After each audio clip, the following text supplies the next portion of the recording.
झालं असं की गावची बहीण आली आहे ना, तर तिने क्लासमध्ये असताना मला फोन केला होता की आज तू सुद्धा आईकडे ये, कारण मावशीकडे ना माझ्या आज जेवण ठेवलेलं आहे. जसं आईकडे ना सुमितच्या लग्नानंतर आम्ही केलेलं त्याच प्रकारे, म्हणजे नरशांचं जेवण. तर ती गावाहून आता नरशांसाठी आलेली आणि इथे मी निघाली ना, तर एवढी ट्रॅफिक होती. ॲक्च्युली माझा क्लास 3चा होता, पण तो ॲडजस्ट करून मी कसं बसं आपलं निघालेली, पण ट्रॅफिकमध्ये भरपूर वेळ गेला. बोल बोल आजी बोल. आजी बोल.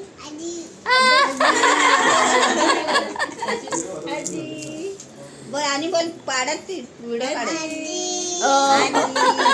तर ही माझी बहीण आहे सीता, ती गावाहून आली आहे आणि तिचा मुलगा आणि सून, तर त्यांनाच खास भेटायचं होतं. त्या निमित्तानेच मी इथे आली.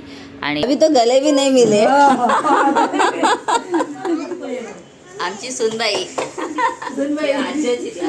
आणि हा आमचा लेक एकदम 6 पॉइंट किती 6'3". एकदम टॉवर आहे तो.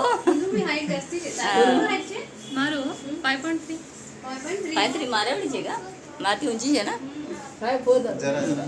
आता सगळ्यांना भेटून घेतलं आणि फटाफट जेवायला आले. आणि सारिका सुद्धा माझी वाट बघत होती, ती पण थांबलेली जेवणासाठी.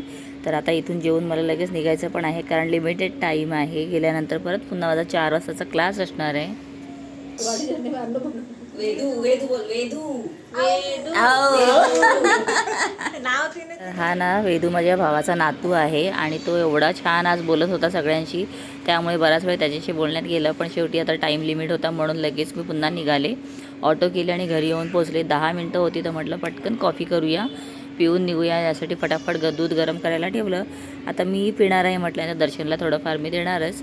त्यासाठी फटाफट ना आता पावडर घातली, कारण ना मी ॲक्च्युली कॉफी हलवायला घेतली आणि त्यात पावडरच टाकली नव्हती.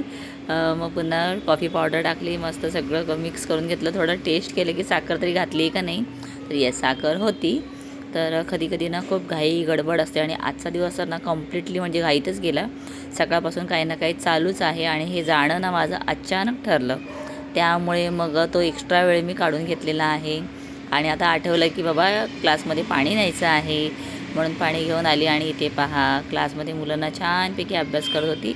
आणि क्लासहून घरी आल्यावर पाहिलं तर नम्रताने मस्त पाणीपुरी आणलेली होती. त्या दोघांची तर खाऊन झालेली, पण माझ्यासाठी त्याने ठेवलेली होती, म्हणून आल्याबरोबर पाणीपुरी खायला घेतलं. सो असा आजचा दिवस. भेटते पुन्हा. Till then bye.